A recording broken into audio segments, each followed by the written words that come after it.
Welcome to the Today's Leader podcast, the podcast for the leaders and entrepreneurs of today. Way to go, guys. Way to go. Keep it going. Good job, guys. All right, Paul, I see you. All right, Charlie. Finish on. Let's go.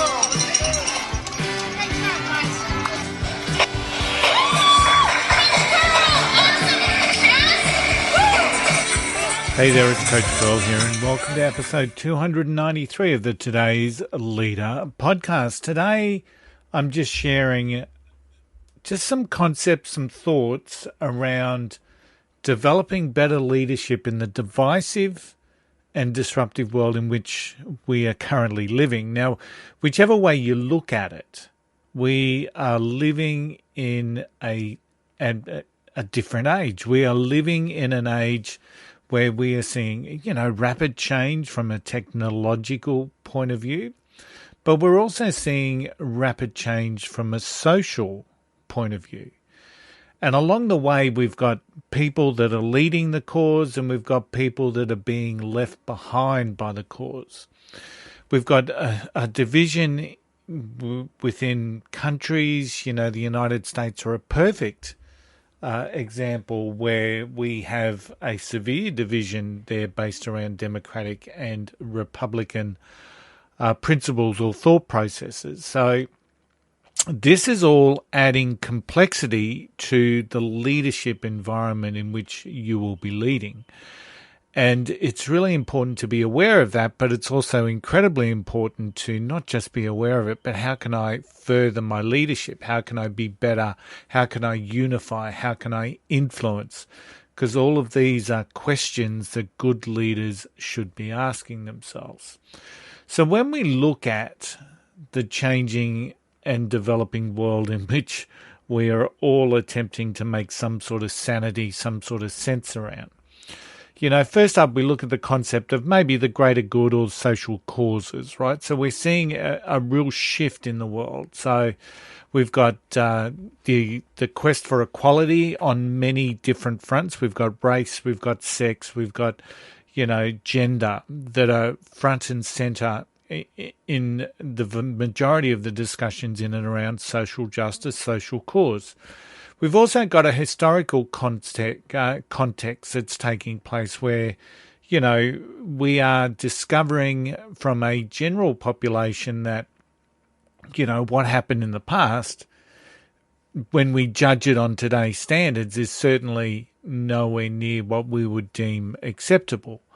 So there is once again, we're seeing division in that because we're seeing some people that are definitely talking about, well, we need to learn from that because where we are is better. We just can't eradicate it.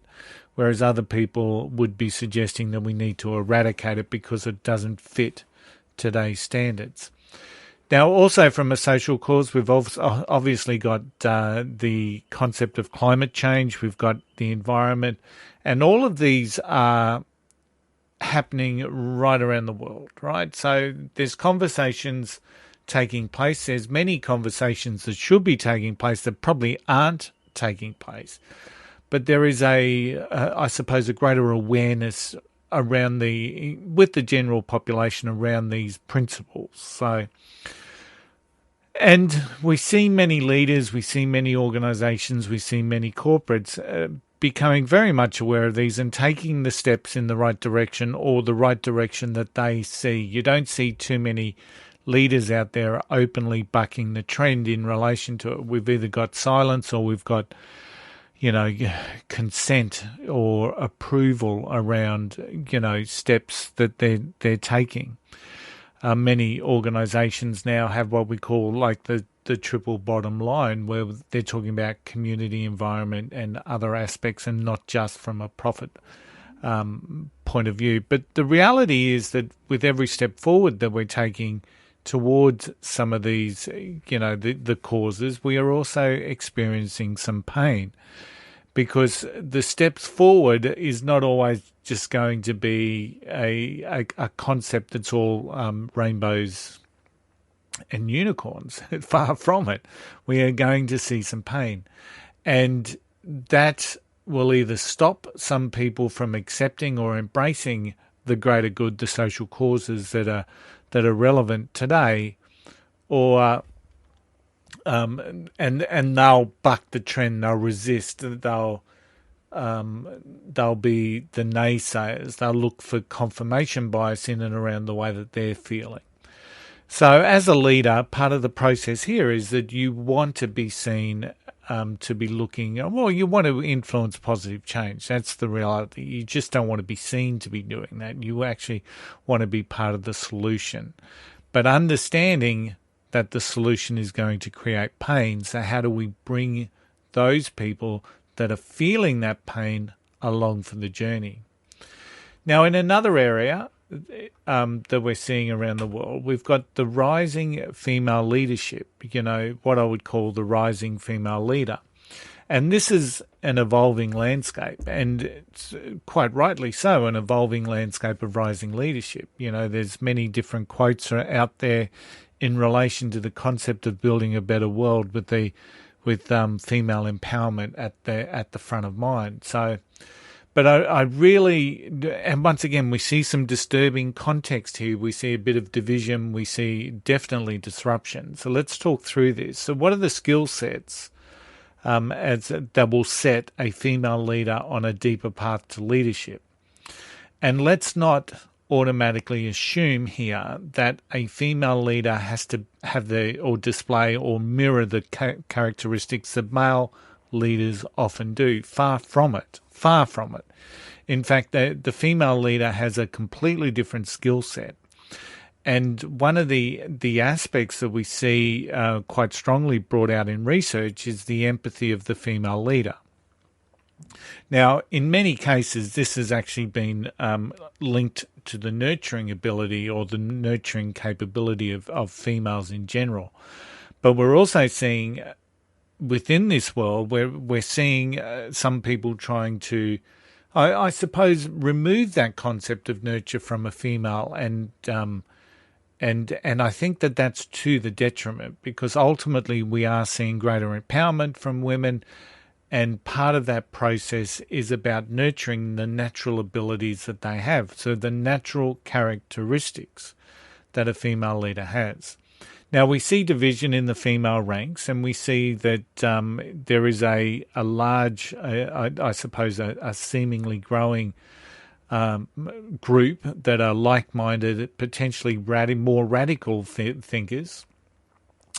And we're seeing that division. So instead of seeing the support, all women should support women scenario, we are actually seeing a little bit of the concept of, we'll support women if they think like this scenario. So we've got so many role models in this space now from the concept of female leadership. You just have to look at Australian politics to understand that, New Zealand politics to understand that. We have many role models in this space. And one of the biggest things that I really want to share here is that the leaders, regardless, male, female, or what have you, they're not always going to be liked. They're not always going to be liked by everyone. But it is a leader's role to connect and build trust and respect. So I think that's really important for any leader, but more particularly female leaders. So female leaders need to be trusted. They need to build trust within their confines, but also have an understanding that they're not always going to be liked by everyone, because that's really, really important. Also, within this group, within this cause, this growing evolution that we're seeing, we're seeing a rise of female leaders, female businesses being mentored by other female leaders and female businesses, and overwhelmingly that's a positive step. But because that is the actual definition of support that women should be embracing, but also don't just limit yourself to that. Grab some divergent thinking and get some other thoughts in and around your toolkit, so to speak. So if you don't associate with male leaders or network with male leaders or be mentored by male leaders, you're potentially going to be missing some of that toolkit that we talk about in respect of leadership. So embrace your leadership skills, both the natural and the developed, and build respect and trust, and we will continue to see female leaders continue to rise. Now, with that comes the next issue or concern that we'll talk about in this divisive and disruptive world, and that's the evolution that we now need to see. So if we call female leadership a revolution, we're seeing the evolution of the male leader. And this is a bit more fragmented, I would suggest to say, because men won't often be the best open, transparent leaders that we've got out there. There is a traditional bias, I suppose, within the male population of being that direct, that dominant, that autocratic style of leader. But we've got some real divergent thinking amongst the male population. We've got many strains of thought and many strains within this evolution. Now, some are overly embracing it. So some will be overly enthusiastic. They'll be overly embrace that. And potentially that may be just for the visual component of this. They don't want to be seen as in any way not supportive of the rise of the female leader. But so they're overly, they may overcompensate. And in fact, that may be a dangerous place to be for a male leader, because it may be harbouring some internal stuff that you may not be dealing with. Now, in the leadership landscape, we've always had leaders that have embraced great leaders, so male or female, and that's another strain that we see. We've seen many male leaders mentor many great female leaders along their journey, and I think that will also continue. Another segment of the male leadership population is that we've got some that are incredibly cautious in their approach, and they're not wishing to put a foot wrong for fear of creating offence. And these people are probably harbouring some potential emotions around, the concept of fairness, or what they perceive as being fairness. And but they're not willing to put a foot wrong because they don't want to be called out on that. So they're very cautious in their approach. They might be walking that fine line. And then we've got the final segment that I'll talk about, and that's the segment of the male population that probably is openly or maybe, well, they're angry about it. They're angry about it, whether that's open or whether that's hidden, about the rising, what they would see as the rising consequences of the female leader. So we've got a couple of different segments there that males as a leadership group need to work through, because, it's not just going to be in relation to female leaders. We're seeing a greater quest towards diversity and inclusion, and of course that's going to help companies in many ways create new different thought processes and to be able to embrace the greatness that we all have within us. So cultural diversity, sex, gender diversity, all of these things are going to continue to play a part. So one of the greatest areas that I see as in a need to create change is within the male leadership aspect, because it's not necessarily, it's where do we fit, it's where do you fit, and how can you make the most of what you've got, instead of always constantly potentially looking at what's happening around you and feeling that it's all a bit unjust and all a bit unfair. Another aspect of this divisive and disruptive world is the political division that we're seeing, and this is being built around social unrest and media bias. And, it's a vital attribute for a leader to be able to cut through the noise and be really, really clear around the inclusive practices that they need to embrace. So, but understanding also that some leaders are going to have their own views around things and their own thoughts, and they're absolutely 100% entitled to have that. You are going to have your own political persuasion. But the priority here is to not disconnect from others who may not necessarily hold that political viewpoint or whatever that may look like.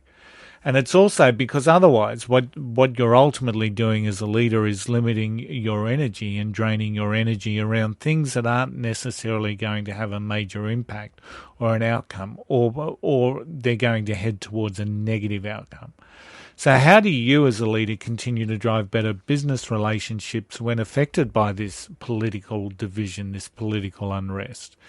How do you cut through the noise to be able to work with that? And that's really critical, more so than ever, to be able to listen, to ask questions, to have tolerance, and build respect for others, regardless of their political division or whatever news channel that they watch of an evening. Now, another aspect of the divisive and disruptive world is obviously we're coming through this pandemic, and the pandemic that never seems to stop. And with that creates a range of stress and anxiety that we need to be mindful of. So how do we deal with that? How do we be the voice that helps our teams and our businesses and our organizations come through this? How do we develop those crisis leadership skills that we all need in this particular time? And aligned with this is the concept of leading through ambiguity, because what we certainly know is that the world is a lot less certain. I mean, it's never been a certain place. We like to think that we can create certain routines and be confident in certainty, but the reality is that what COVID has detailed with us as leaders is very clearly uncertainty, and ambiguity is now more than ever. And being able to navigate and maneuver through this is always been a key factor in leadership. Whenever there's uncertainty, we need to be that calming voice. We need to be that confident that of leading in the present moment. So what is the present moment, and how do I make the best of the present moment? So leading through ambiguity is also something that leaders need to be aware of as we continue to drive out of this pandemic one day, and to be able to do that with as little collateral damage as possible. Now, the final little thing is that I want to talk about today is, in this divisive, disruptive world in which you are attempting to lead, is the importance of emotional intelligence. I was speaking to another coach just recently, just within the last week, and he was sort of discussing with me that he thinks everyone's a bit tired and sick of emotional intelligence, and the reality is that this is a key critical success factor for any leader today. So if you're feeling a bit tired and over emotional intelligence, can I suggest you need to get back in the game? Because more than ever, the final aspect is that we should be leading with EI every day. It's got to be part of our daily habits. It's got to be part of our daily behaviours. The concept of self-awareness, the concept of self-regulation, and the social skills that having high levels of EI brings to us, because that's needed for connection and empathy. So get back in the game of EI, because if we can do that, if you can do that as a leader, you are going to be in a much better, stronger places. So it's divisive, it's disruptive. We know that. We've got aspects of, the greater good and social causes that are helping create that uncertainty, that division. We've got the rising female leadership, which is part of what's happening, and it's part of what we should be embracing. But with that comes the evolution of the male leader. And that's also something that is going to be part of our continuing process. How do we continue to teach our male leaders, or to continue to coach male leaders to embrace or accept or to be productive and effective within the evolving landscape? We've also got political division, as we talked about. We've got crisis leadership, leading through ambiguity. And of course, all of this will continue to lead to the development of emotional intelligence skills. So how do we develop better leadership in this divisive and disruptive world? It's about admitting that it's divisive and disruptive. And then what is that skill set that I indeed need, or you indeed need as a leader, that's going to help you be successful no matter what is put in front of you. So I hope that you've taken a little bit away from this little education part on the Today's Leader podcast, because now more than ever, it's being a leader is just critical for us to take control of our leadership growth. We are living in a disruptive world and we have to navigate this. Our aim is to help you be the leader you need to be today. So if you're looking to build better leadership skills, check out the website at todaysleader.com.au. Now, our website, of course, highlights this podcast and our magazine. And we're pleased to say that we've now added our masterminds onto the group, onto the pages as well. These are, of course, supported by Think and Grow Business, who actually host the masterminds. Today's Leader is a collective mindset for the leaders and the entrepreneurs of today, forging the path of success for tomorrow. We have the mindset to make a difference and the ability to create an impact. Think and Grow Business, of course, host our Today's Leader Masterminds. Think and Grow Business, where we focus on personal, professional and business growth. Book in your free 30-minute discovery call right at the homepage at thinkandgrowbusiness.com.au. We also now on the homepage have a link to our free pandemic resilience assessment report, which is fantastic. So please avail yourself of that opportunity. It's a 17-page report. It's a self-assessment, and you'll take so much away from it. Also, don't forget the Coach Call Academy has over 75 or 78 programs, I believe, to help you build a better you. It's just $1 for the first month. So the Academy equips you and enhances mindset, leadership, and business, and you can check that out at thecoachcallacademy.com. Don't forget, you are standing stronger, braver, and wiser. Don't forget the golden rule. You know what it is. It's don't be an arsehole. I shall see you all again next week. Bye for now.